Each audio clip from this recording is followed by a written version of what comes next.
Actually এখন অনেক fast fashion change হচ্ছে, সো আমাদের যারা ছোটরা তাদের চিন্তা ভাবনা বা তারা কিভাবে ফ্যাশনটাকে দেখছে বা আমাদের দৈনন্দিন লাইফস্টাইলে আমরা কিভাবে আরও ডিফারেন্ট চেঞ্জেস আনতে পারবো যেটা তাদের সাথে মানানসই হবে। সো সব কিছু আসলে শেখার আছে অনেক কিছু এখানে এসে।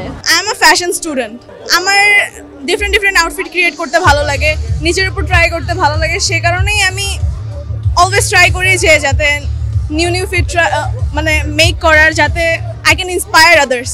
অবভিয়াসলি ইটস বাংলাদেশ, এখানে অবভিয়াসলি যে আমাদের ওয়েস্টার্ন কালচারটা ওইভাবে তুলে ধরা হয় না, এর জন্য অনেকে ট্রাই করতেছে দেশি অ্যান্ড ওয়েস্টার্নটাকে মিক্স করার জন্য যাতে we can create something new. Fashion is about like taking risks. ট্রেন্ডের উপরে খালি না থাকা, লাইক অনেক কিছু মিক্স করে করা। লাইক কিছু জিনিস আমার উপর ভালো লাগবে, কিছু জিনিস অন্য মানুষের উপর ভালো লাগবে। এখন বলছে স্কিনি প্যান্ট পরা যাবে না, আমি বলি কেন পরা যাবে না, বলে কি ট্রেন্ড না, আমি বলি ট্রেন্ডের কি যায় আসে। তোমার যদি কিছুতে if you feel comfortable then just wear it, like what's the point, like stop caring about others, do it for yourself. This is a place where people can express their styles and they can really be themselves, and it's nice to have a fashion week in this city. কিন্তু এটা তো জীবনের লীলাবালি, এখানে appreciation না, এবার এই জন্য আর কি, যেটা ইচ্ছা তোমার পড়ো, যেটা ইচ্ছা না ওটা পড়বা না, যার ভালো লাগবে যার ভালো লাগবে না, 2 দিনের দুনিয়া।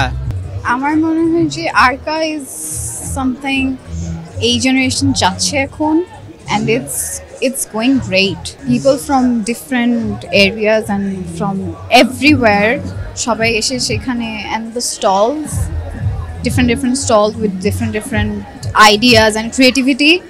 So yeah, it's worth it.